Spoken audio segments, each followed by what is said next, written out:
Panel.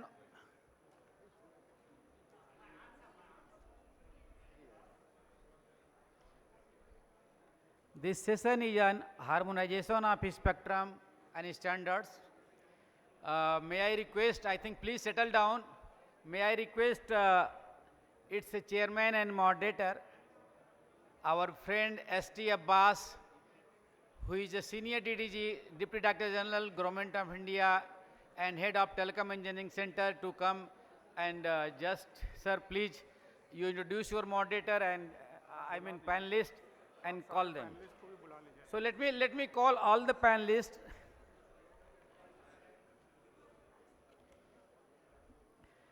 May I invite Mr. Lorenzo, Qualcomm. Sir, please come. Mr. PSM Tripathi, Dr. Ulrich Dropman, Mr. Divagar, Mr. Jisnu, and Professor Sudhir Dikshit. I invite you all to take your seats and I hand over back to the moderator. So Mr. Abbas, please, now I think it's yours.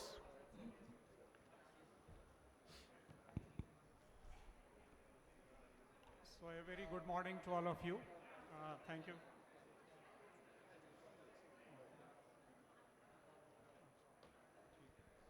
So a very good morning to all of you and welcome all the panelists here in this panel on session 6, that is harmonization of spectrum and standards, which is the most important topic for the 6G. As far as 6G is concerned, the spectrum is the lifeline of the telecom network, which is being used, although it is not visible, but it is used everywhere in the wireless network. So we have got a good panelist here, and from the right side, Mr. Lorenzo Casaccia from Qualcomm Standards is available, and Mr. PSM Tripathi, he is from WPC here. Mr. Ulrich Dropman from Nokia Standard, Mr. Divagar Bhaskaran from Cevit, and Mr. Jishnu from Tejas Network, and Professor Sudhir Dikshit from IEEE Network, Basic Internet Foundation, and WWRF. So actually this session was supposed to be started at 11 o'clock and the finishing time is 12 o'clock, and I have got another session at 12 in some other hall. So I will try to finish it by the 12. So without doing any other introduction, I will try to start the session, and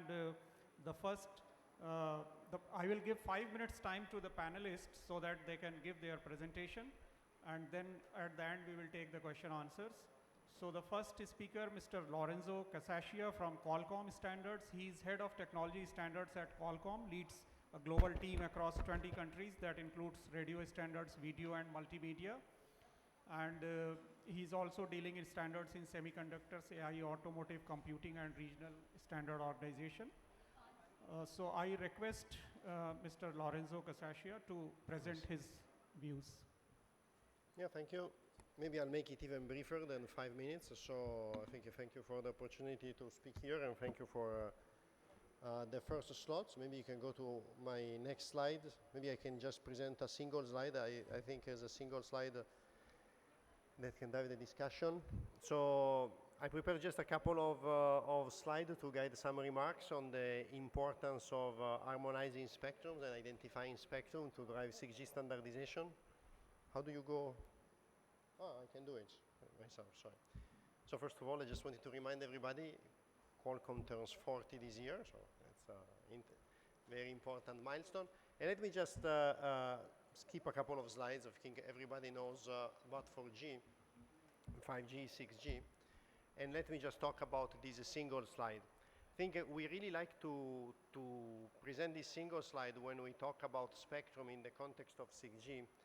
It helps us internally to guide our internal discussions, and we've been increasingly using a similar slide also externally in external discussion, because it gives a single glimpse of what is happening in all different geographies or major geographies that we think are relevant in a significant way for 6G standardization and later deployment. So US, European Union, China, India, Korea, and Japan. And so basically you see 6 rows for the 6 different geographies. And then there are relevant pieces of spectrum that you can see vertically. And there is a little bit of color coding where the color green means, of course, that things are okay, or means that the spectrum is identified for IMT. Whereas dotted green, it means that it's trending positive for IMT. And where it's blue, it means that blue is already going to unlicensed, is going to Wi-Fi. Somehow we associate Wi-Fi with blue. And then dotted red means it's trending negative, meaning there are discussions, but at least from Qualcomm we are not optimistic. And then where it's white, it means there is still an ongoing discussion. And this is, we could talk for a very long time about this slide. Maybe other speakers also will be able to express their views about this slide. But I think from this, what you can have as a takeaway, as an introduction of this panel, is that there are some geographies where, in our view, there is a clear path towards 6G. And there are other geographies where the clear path is not there yet at all. And of course, what is interesting is to see where there is a clear path that is common in different regions. So obviously, just you look at this picture, it's clear that there is a band that is emerging as most promising, most relevant for 6G worldwide, which is 6 gigahertz. So it's obvious, 6G will happen in 6 gigahertz. There is no doubt about it. And then there are only 2 cases. You have 6 gigahertz identified for IMT, then 6G will be there. Or you don't have 6 gigahertz identified for IMT, and then you have a problem. Then you need to solve the problem. And so that's, I think it summarizes the status worldwide. So obviously in the US there is a problem. In Korea there is a problem. And in Europe, hopefully there will not be a problem. There will be wisdom to solve the issue. So it's very simple from once you look at it from this point of view. And anyway, maybe to support the moderator, I will just stop here. I said we have a certain technology vision, but we've expressed it in many other forums. So I will skip it, and thank you. The word goes back to the moderator. Thank you so much. Thank you so much for finishing it so quickly. And as I will take the questions in the last, so our next speaker, Mr. Diwakar Bhaskaran from Center of Excellence in Wireless Technology, Chennai. He's got over 15 years of experience in RAN 1 standardization, specializing in advanced radio access technologies and 3GPP standardization activities. He currently leads a team of over 10 RAN delegates from CEVIT across working group 1, 2, and 4, and actively represents CEVIT in RAN working group. So over to Mr. Diwakar Bhaskaran for his presentation. Yeah, thanks a lot.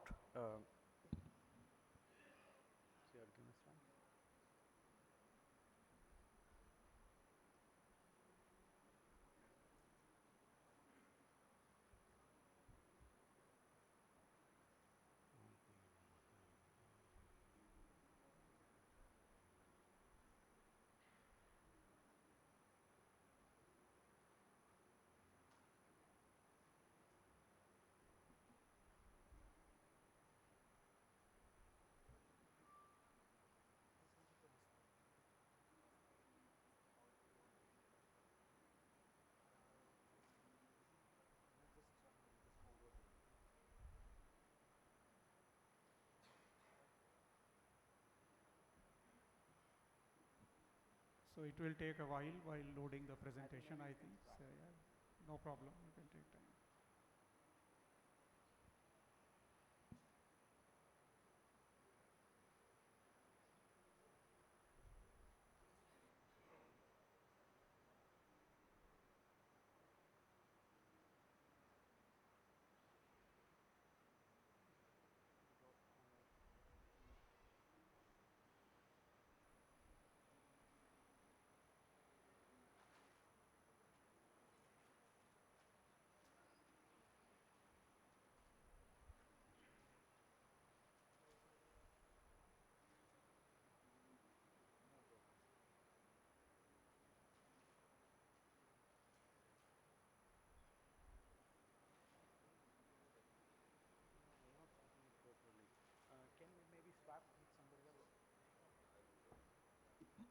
So meanwhile, it will take time for his presentation to get loaded. So I will request the next speaker,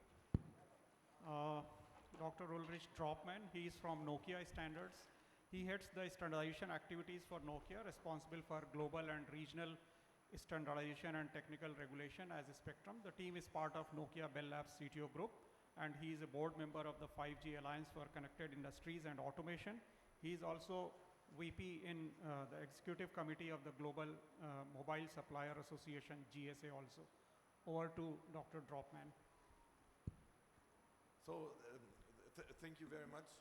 I think this conference is a great success.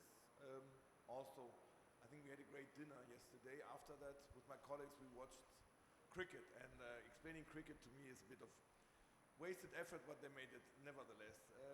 When we ended, so it was the World Cup match of women, India against South Africa. I was made to believe that India was winning, and then this morning I heard that the hitter from South Africa hit 6 sixes and then snatched the victory away. So what is the message of that? Of course, even if you are in a very good position, you have to have the eye on the ball. And right now we are in India in a very good position. And I want to give you two thoughts what are important to have that. So this slide, I guess you can't see half of it because it's low, but there are two things. On the one side, and you have seen that message before also from the GSMA, so I will be short, that if you look at just the numbers of connection, 5G has been the fastest growing technology, faster than 4G and 3G. Of course, we are, as a supplier of operators, we are acutely aware of some of the challenges to monetize that investment still. But we see, for example, here in India with fixed wireless access, one of the success stories on that. On the right side, you see then a bit more zooming in the market situation in India with the traffic.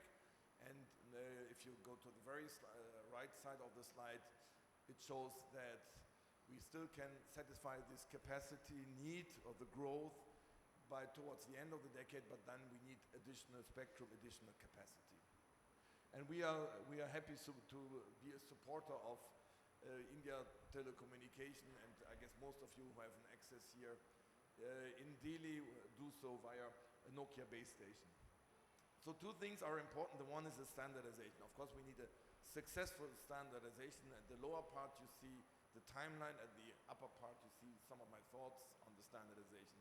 I think 5G, while 5G is a good standard, we need to be cognizant to be more successful, and it has a couple of design choices. I think realism is the order of the day, future-oriented and realistic, and also aware of the economic realities. So we have to make sure that we have a single architecture, that it is simple to migrate.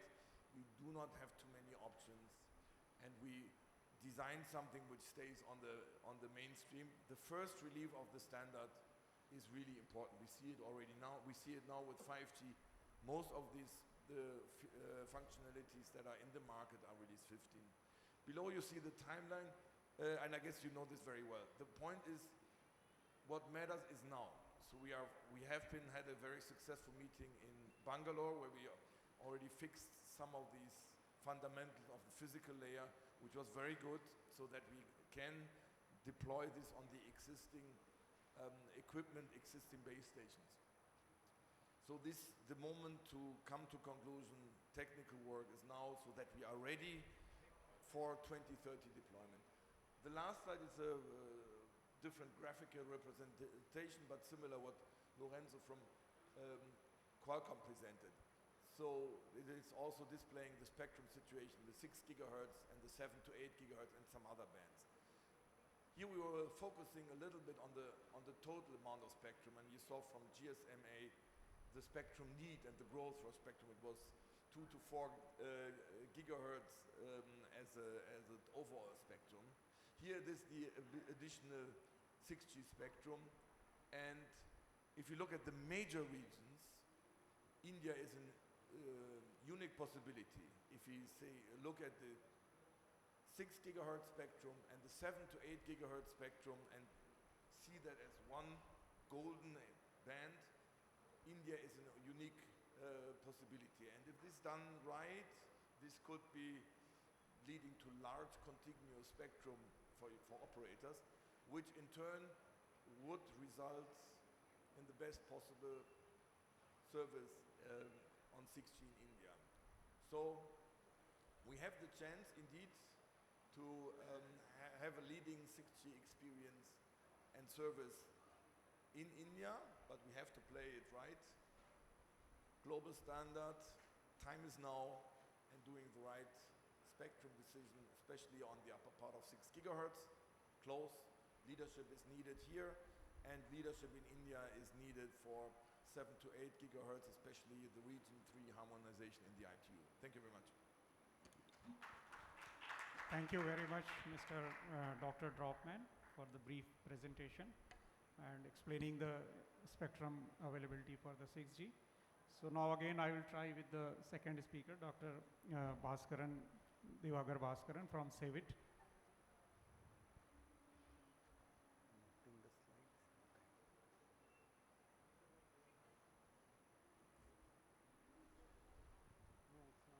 It is here.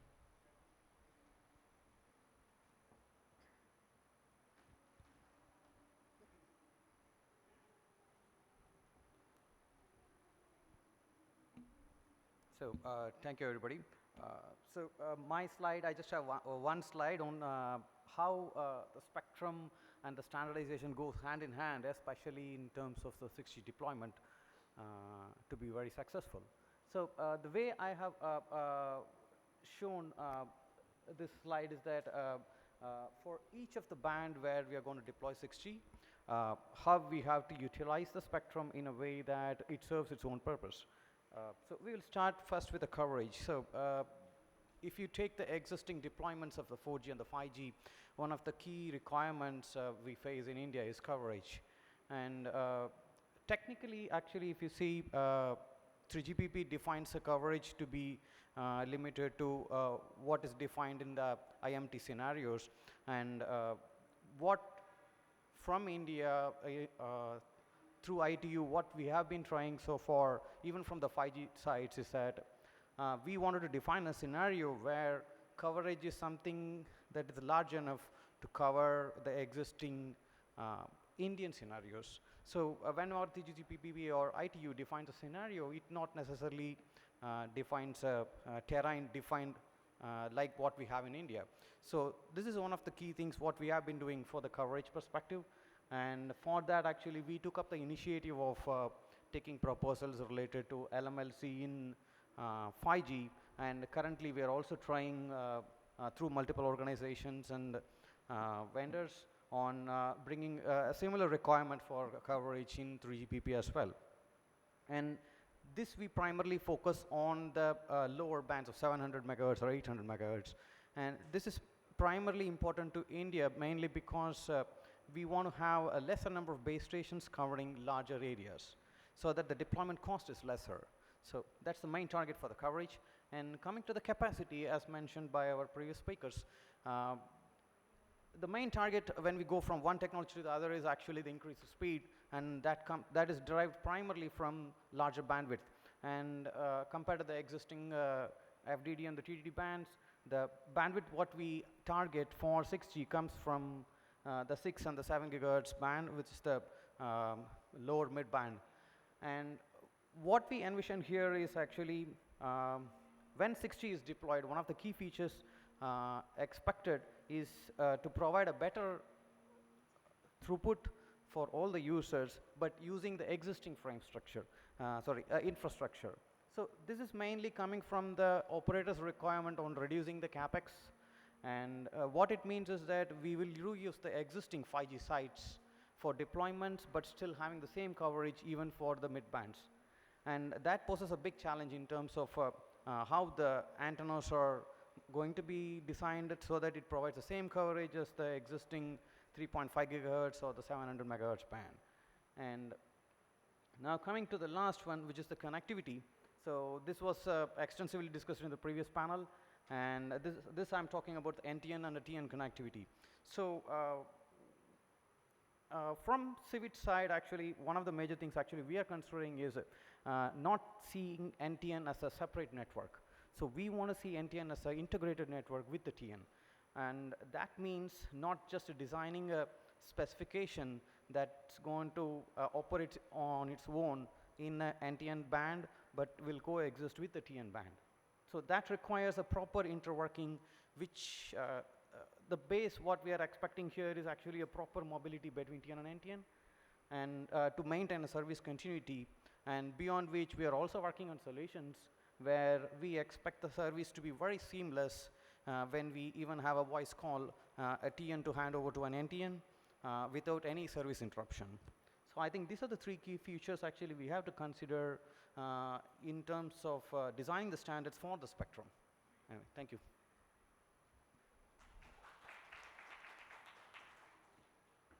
Thank you very much, Mr. Divagar Bhaskaran. And now my next speaker is Mr. Jishnu Ramadikshan from Tejas Network.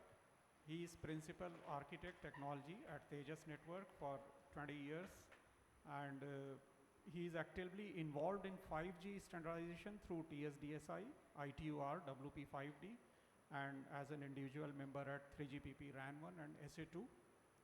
He was earlier also involved in design and development of 3G, 4G backhaul architecture, and he has successfully represented India in TSDSI during the IMT 2020 standardization activity, and particularly for the inclusion of LMLC at 5G evaluation and configuration for rural EMBB. So I hand over to Mr. Jishnu. Thank you, sir. So I have 2 slides.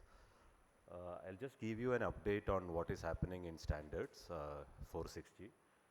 ITU actually completed the framework document for 6G. It's called IMT 2030 framework.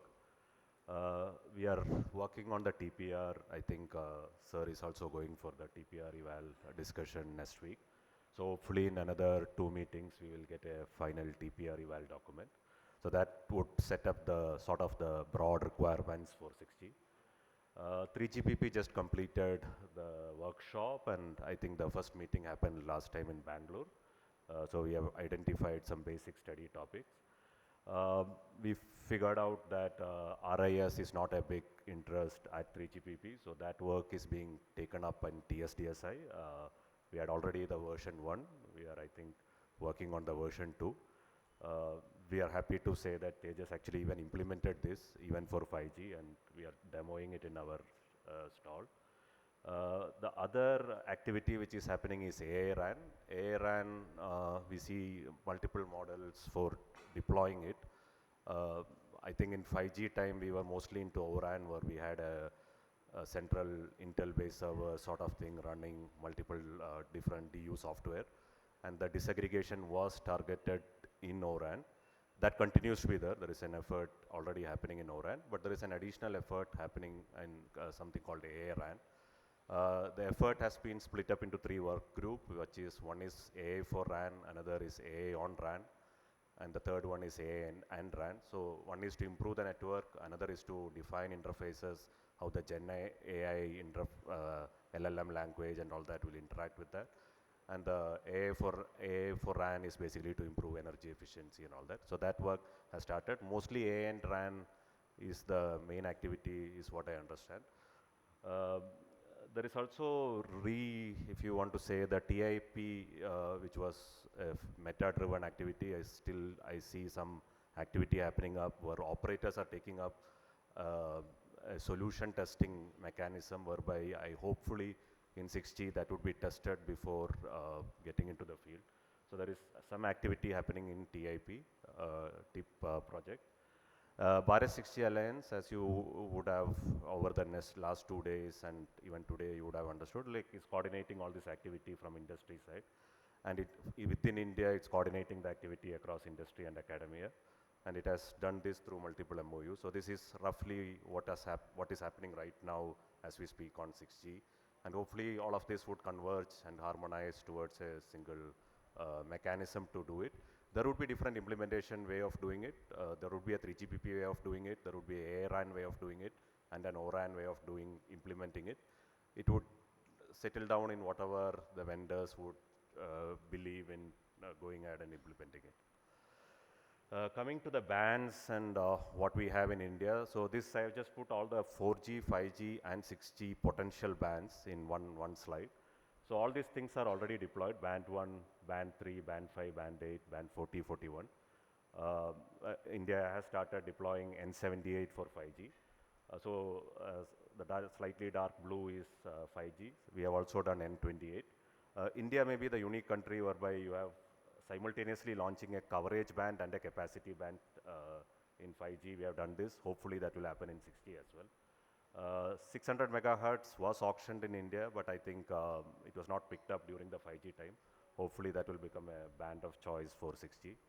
Other bands which are being discussed in WRC 27, which I think others also mentioned, is between 4400 to 4800. The golden band, as mentioned by Urich also, is around that upper 6 gigahertz and 7 gigahertz band. In India specifically, I think the lower 6 gigahertz band, there are some, maybe Tripathi sir would tell what has happened to that. There was a draft discussion on making that an unlicensed band. I don't know whether it is already notified. The upper 6 gigahertz band, I think what I understand is first 300 megahertz is available. The next 300 megahertz would be available by December 2030, and the remaining 100 megahertz is again available. So I just shown it in green. So that's another potential 6G band. And then 14.8 to 15.35 is considered as, at least in WRC 27 as one band. 24.25 to 27.5 was already, I think multiple operators have already launched some initial FWA type use case in this. The key thing here is all of these bands are going to coexist, at least in India, for quite some time. We still have so many 2G customers. So we would have to see, at least in standards, how 4G, 5G and 6G will also get harmonized, coexist and all that stuff, which is something which I find and standard lacking, because they are mostly thinking of how to migrate from 5G to 6G. But in India case, at least 4G would continue to be there for quite some time. Another complication which is coming with NTN is most of the NTNs are getting rolled out for 4G. So there may be one generation behind. So that also makes one more motivation to make sure that 4G, 5G and 6G coexist. There is also an MSS band in band 41, which is called the S band. At least from Tejas' point of view, we have worked with ISRO and we have launched a service for fishermen. We have close to 3 million fishermen who are connected on GSAT directly for emergency communication. They can make voice calls directly to the Coast Guard. They would come to help if they are in some distress.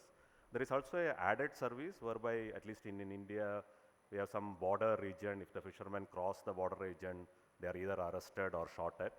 So we also have built in a mechanism whereby as soon as they cross the international maritime border, it will raise alarm. So that would allow them to come back. Hopefully, it really saves life for a real livelihood scenario. So this band again is something very strangely, it is being handled at WPC level, that these are kept orthogonal with BSNL band. But yeah, so this is another band which could potentially be clubbed, and the NTN-TN integration, which I think Divagar mentioned, could something happen around this band. So this is roughly the harmonization part, maybe from India side, which I think is around what I understand. Maybe Tripathi sir would give more detail on this. Thank you, sir. Thank you very much. Thank you, Mr. Jishnu, for giving the detailed presentation on this. And my next speaker, panelist, Professor Sudhir Dikshit. Actually, he is a co-founder and CEO at the Basic Internet Foundation in Oslo, Norway, and heads its US operation. He is also affiliated with University of Oulu, Finland. And he has earlier worked in Hewlett Packard and then BlackBerry, Nokia, and Verizon. So he's very experienced and presently a board member and working group chair at Wireless World Research Forum. So over to Professor Sudhir Dikshit. Thank you very much, Chairman. And thank you, Mr. Pathak, and everybody in the organizing committee for the opportunity to be part of this panel. When I got invited to speak in this panel, I was wondering what to talk about because it's a very short panel. So I thought, let me look at this challenge of spectrum harmonization, from looking from outside in. What does it really mean? You know, I mean, we focus a lot on technology and so on and so forth, but rarely do we talk enough from business, economic point of view, what is viable, what's really not viable. While research continues, that's a great thing to do, but what are some of the challenges for it to really hit the road and that might happen. So that is the crux of my presentation here. Is there a remote here? Oh, I can use this one. Okay. So I began by looking at what does this harmonization mean. So I looked at the Google, and this is the very simple definition, that spectrum harmonization is the process of agreeing on and adopting a uniform allocation of radio frequency across different countries or regions to reduce interference, enable device and service interoperability, roaming at the large economies of scale, so that these become more affordable by users and by the service provider. So this is what this harmonization is all about, and this is definitely needed because we need radio to provide the mobility. That's what we need it for. Then we have already seen this slide, and yesterday also and today as well, that ubiquitous connectivity is a goal, and connecting everywhere and everyone is a goal as well. But when we start talking about operating in the higher range of the spectrum, about 100 gigahertz or up to in terahertz range, the range becomes an issue where you have atmospheric issues and so on and so forth.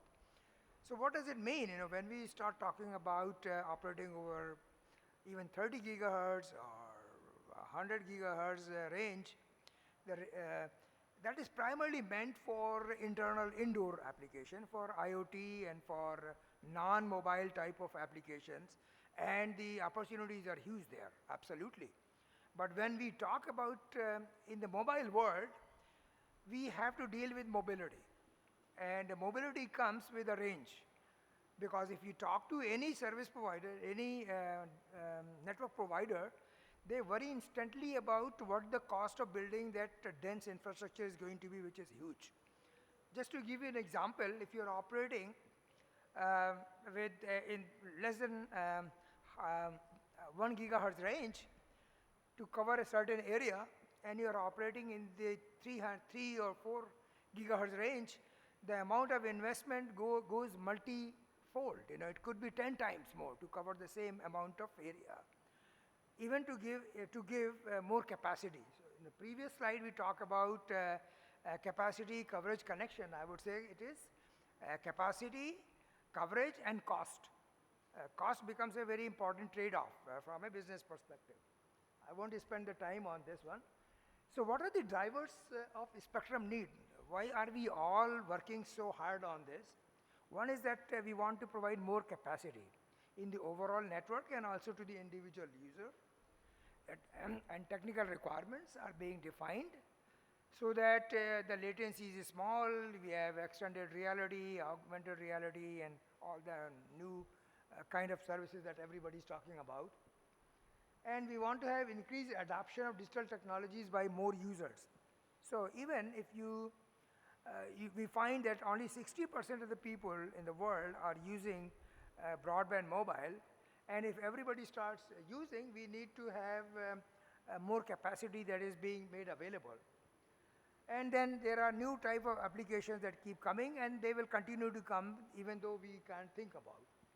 So last bullet that you may not be having, that this complex trade-off of capacity, coverage, and cost, that is very important. You just can't build the technology and hope that somebody will make a business out of it.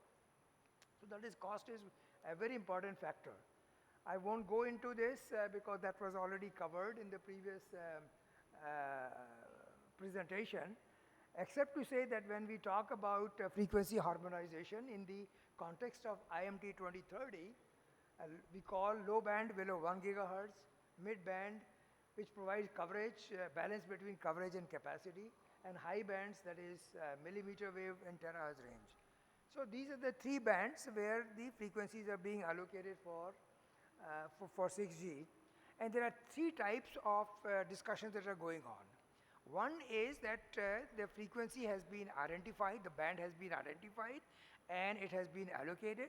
The other one is the frequency band has been identified but not allocated.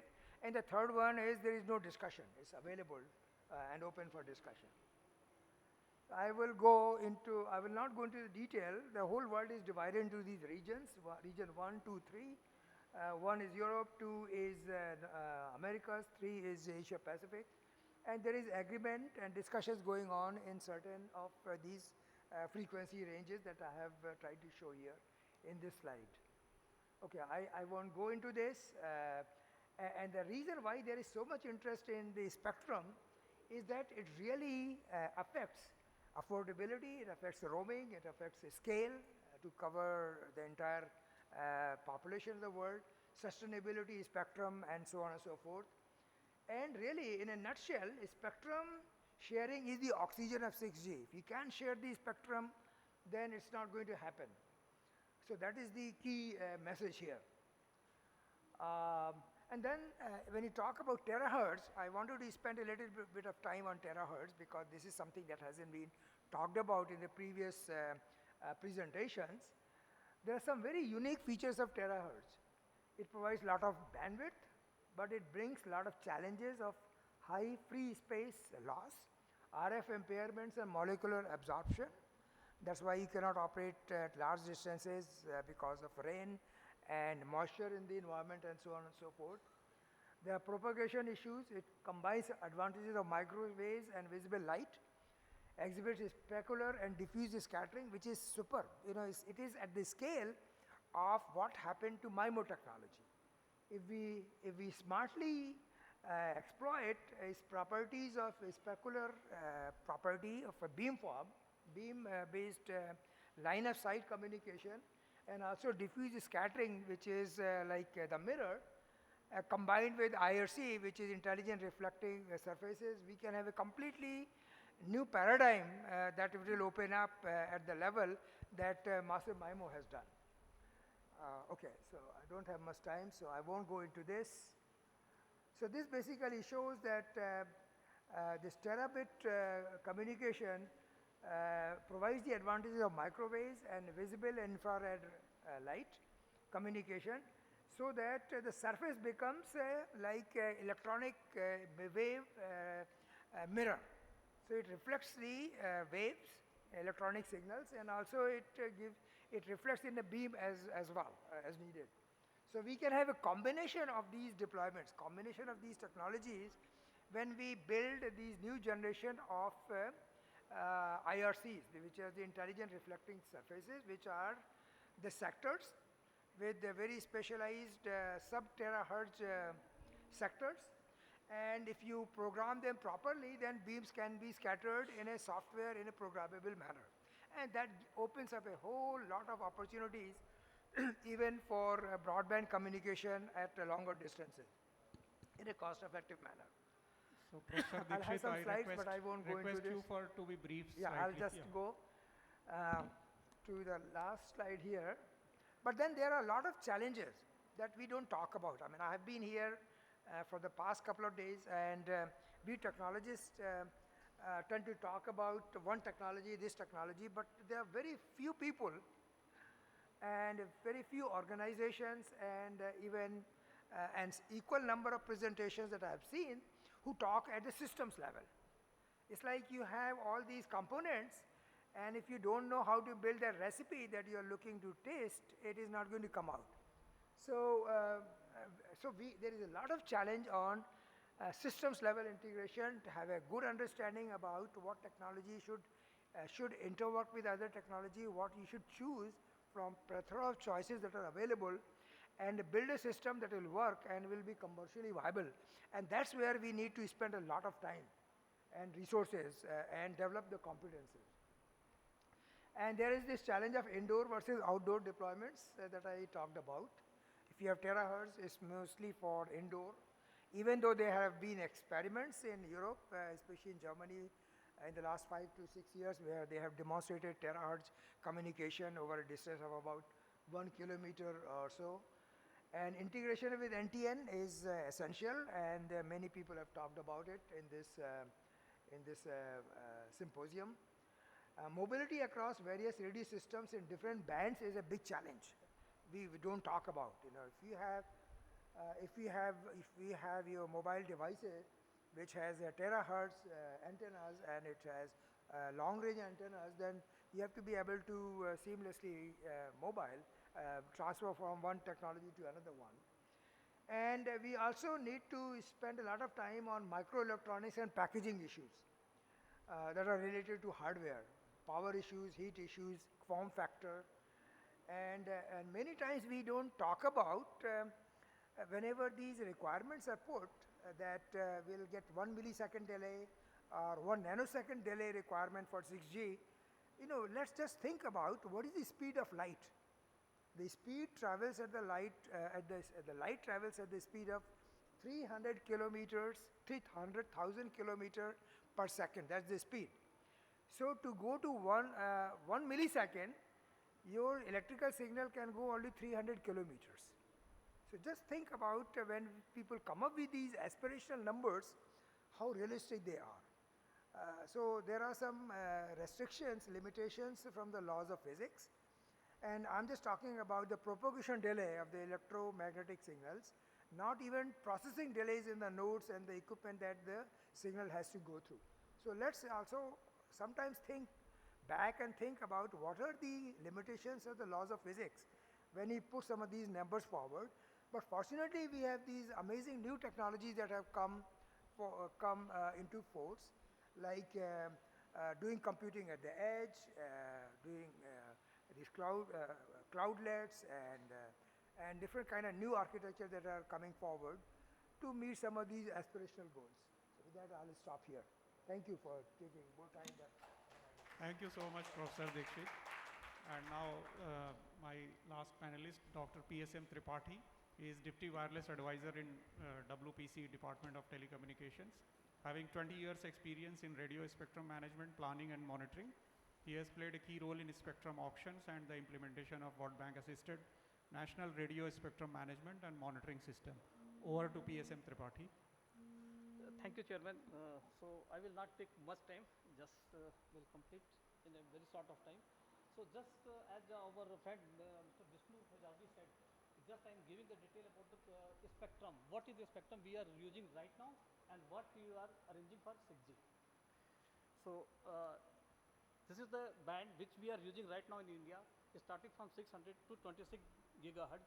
So if you go through this slide, so you will find total 210 megahertz spectrum we are now putting for within sub 1 gigahertz band, that is we call capacity coverage band.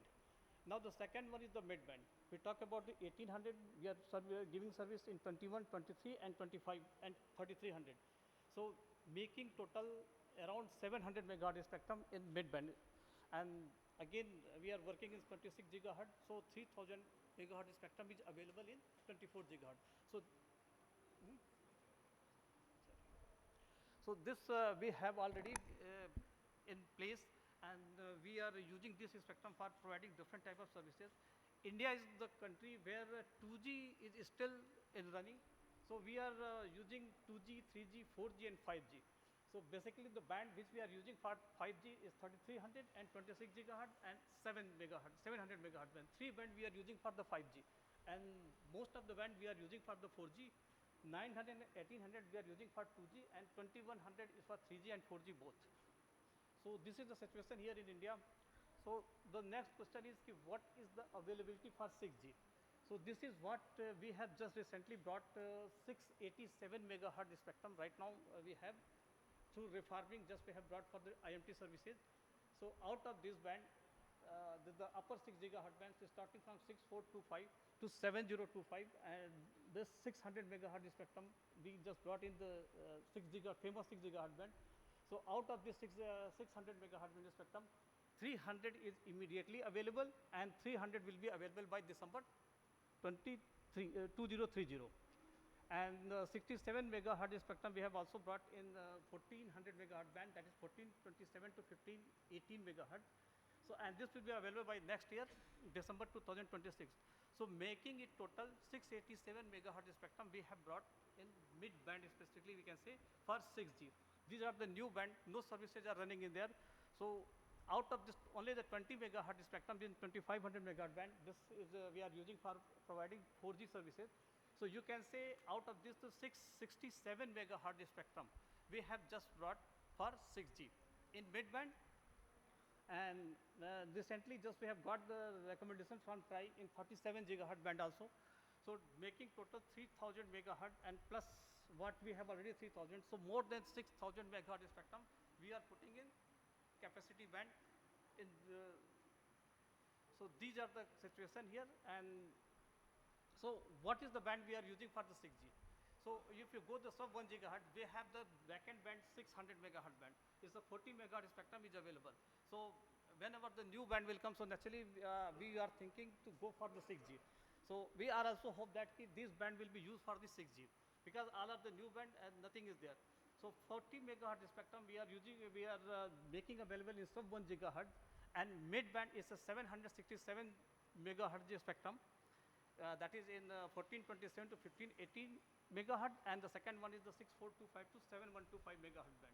So 6 gigahertz and 1 to 2, making total 767 megahertz spectrum in mid band and almost 6000 megahertz spectrum in gigahertz band. And besides this, you know the under agenda item 1.7 of WRC 27, the 3 band is under discussion, 4800 to 4800.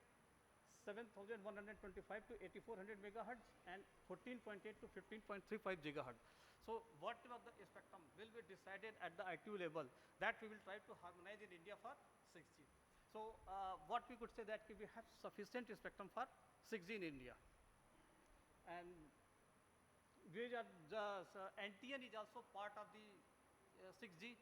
So we are also working on that one. So the famous thing is in NTN is HIPS.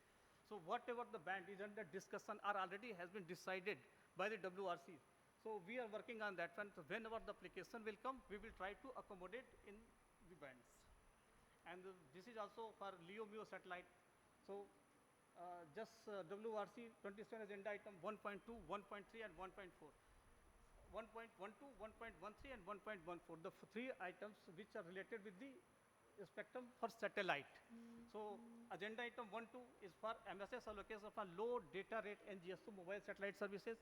We are working on that one. Agenda item 1.3 is MSS allocation IMT band for direct connectivity to complement the terrestrial IMT network. And agenda item 1.13, this is the allocation for mobile satellite system. So we are working on this one. And moreover, all the spectrum is below 2 gigahertz. So whatever will be decided in the WRC, and we will try to harmonize that band for India also. So how do we move forward while this harmonization process?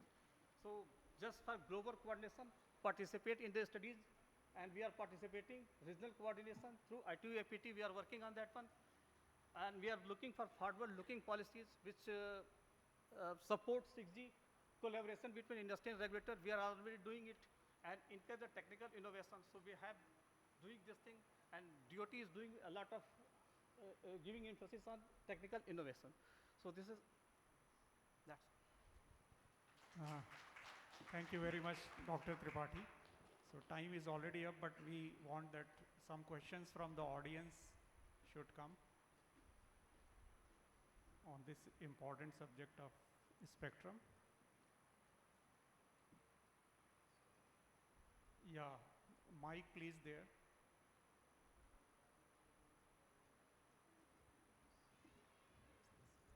Thank you very much. I'm Meri Helle, semiconductor entrepreneur from Finland, and I would like to raise the point of the microelectronics and packaging when we are talking terahertz frequencies or higher frequencies in general. I think we need to think about the signal, power, and thermal management.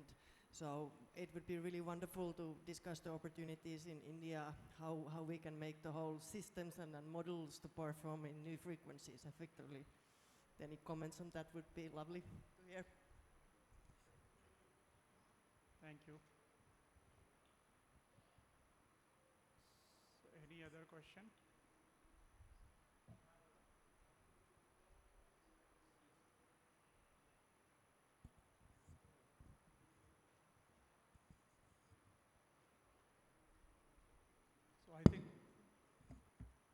no question from spectators, but then I will ask one question from Lawrence.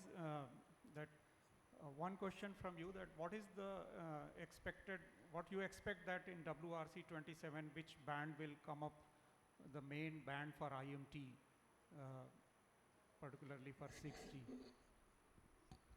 I think we expect maybe the 7 gigahertz, some more consideration on 7 gigahertz. So that would be my main expectation. Okay. So the next question from Dr. Dropman, that while many OEMs and R&D companies, they are doing the research work already on the 6G, so which band has been taken into consideration while doing the research or making certain specification even before setting of the standards? Has been considered that, okay, this will be the prime thing and we will consider around that only to develop the things? Of course, sometimes the researcher like to tackle the hardest problems. So researcher look into terahertz. But then, of course, we have identified first what is in the WRC process. So terahertz is not part of that, and also what is commercially viable to upgrade. So the bands that also Lorenzo mentioned as the bands for WRC is the bands that are most probable. So how can we make the best system in this upper mid band has been also what I would call standard related research, and of course then also in the design phases. Yeah. Because that's also what in the design phases what can be accommodated on the design of the 5G base station, which are oriented on the C-band. So this has been the clear focus now, maybe much more than 10 years ago, with the commercial viability in mind and seeing really that is the path to upgrade. Yeah, thank you so much for your answer. And now the next question to Dr. Divagar Bhaskaran from CEVIT. You have mentioned about the coverage criteria also. So just your opinion that how it can be defined in the MTPR and the ITU if we want to define the coverage criteria? I think the main challenge came, see, what happened in IMT 2020 is that coverage was defined only based on the link budget. Yeah. So it simply defines whether you can provide connectivity in that distance, but it doesn't guarantee you your QoS. Okay, so what we are actually trying now is actually a minimum rate. For example, let us say I want to do online KYC, and that requires a minimum, at least a video conferencing capability in a particular distance. So when I say I want a rural coverage of 6 kilometers, which is one of our proposals, the way actually we translate in the specification is that the TPR will be in terms of a minimum data rate requirement at that distance. Okay. Thank you so much. So now moving to Mr. Jishnu, you mentioned about the RIS, which is the work being done in TSDSI. So what exactly TSDSI is doing related to the reconfigurable intelligent surface? Yeah, so the RIS, there is an interface which has to be defined, which is for the control interface. So that work is happening. So that can be standard or need not be also a standard, but I think TSDSI is working towards making that a standard so that it can allow other vendors to use it. There are two ways to do it. One is that it can be connected over the IMT interface, UU interface to control it, or it can be on an independent interface. This can also be operated for an unlicensed band, so that effort also is happening.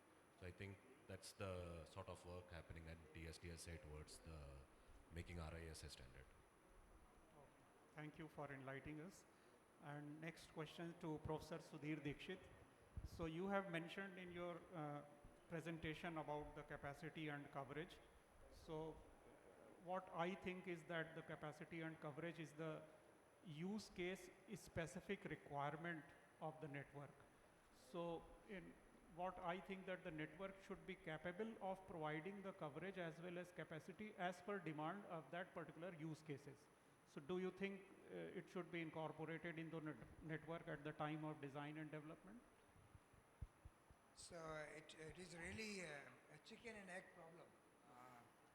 That a network provider, of course, wants to provide more capacity to end users for all new kind of applications. So a network provider would first like to also see what the return on investment is going to be over what period of time. Because the investment cost could be quite significant. So they will be very reluctant unless there is a compelling use case. And I would put a case of industry applications, like topical industry verticals, like transportation industry or finance, healthcare. If they meet, they are very well understood use cases for industry verticals. If they focus on those things, then they will be willing to make the investment because they know that they have a need for it. But in the consumer domain, it's very hard for them to know upfront what the take-up will be if they did offer that capacity, that performance capability from their network. So they are always reluctant. The network provider is always reluctant to make investment upfront. This is the reality of the commercial world. Okay, thank you so much, Professor Dikshit. Now, my last question to Dr. PSM Tripathi. So you have beautifully given the details of the spectrum and plan roadmap of the WPC. So just one quick question, that is there any plan of WPC roadmap for a spectrum in the FR2 band between 7 to 15 gigahertz? Any plan? Yes, we are planning depending upon the WRC decision. So once WRC will decide, we are also working on that one. We have between 7 to 5 to 8400 megahertz band. Just 2 to 3 spot we are working on that one. It will be made available for IMT in future. So hopefully we will get a sufficient spectrum for 6G in mid-band. So thank you so much all the panelists for beautifully giving the presentation on these important topics and answering the questions also. And this has really enlightened us about the spectrum roadmap and what main band of the spectrum is going to be used for the 6G technology and what research and further things are going on into the spectrum domain of the 6G technology. So thank you so much all the panelists. Thank you. On behalf of Bharat 6G Alliance, a sincere thank you to all the panelists for such an enriching discussion. And now I would like to request the moderator to present mementos to all the panelists, starting from Mr. Lorenzo of Qualcomm.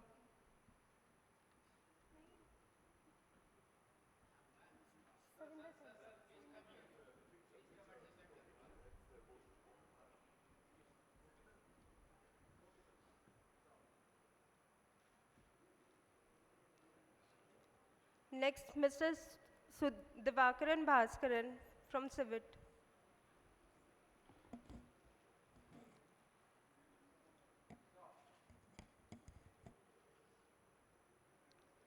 Next is Dr. Ulrich Dropman of Nokia Standards.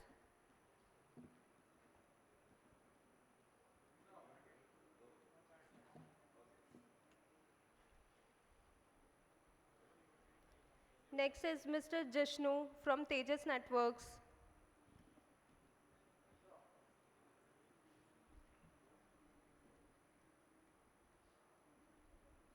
Next is Professor Sudhir Dikshit.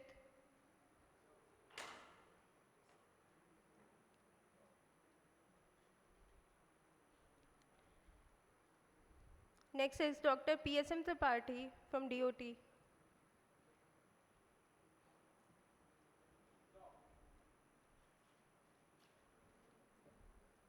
Now I request Mr. Malik to present the memento to the moderator.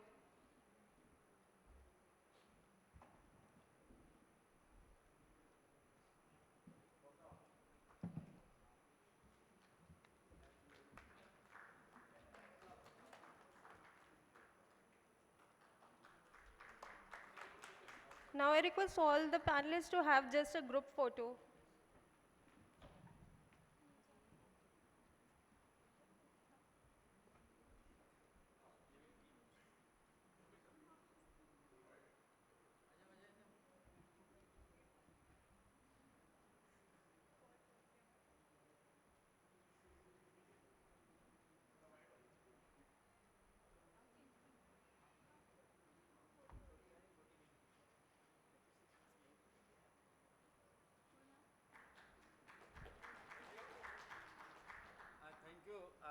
we have the next session at 1:45. So being the last day, I request you all please be here by 1:30. So please be here after the lunch at 1:30, 1:35. And thank you all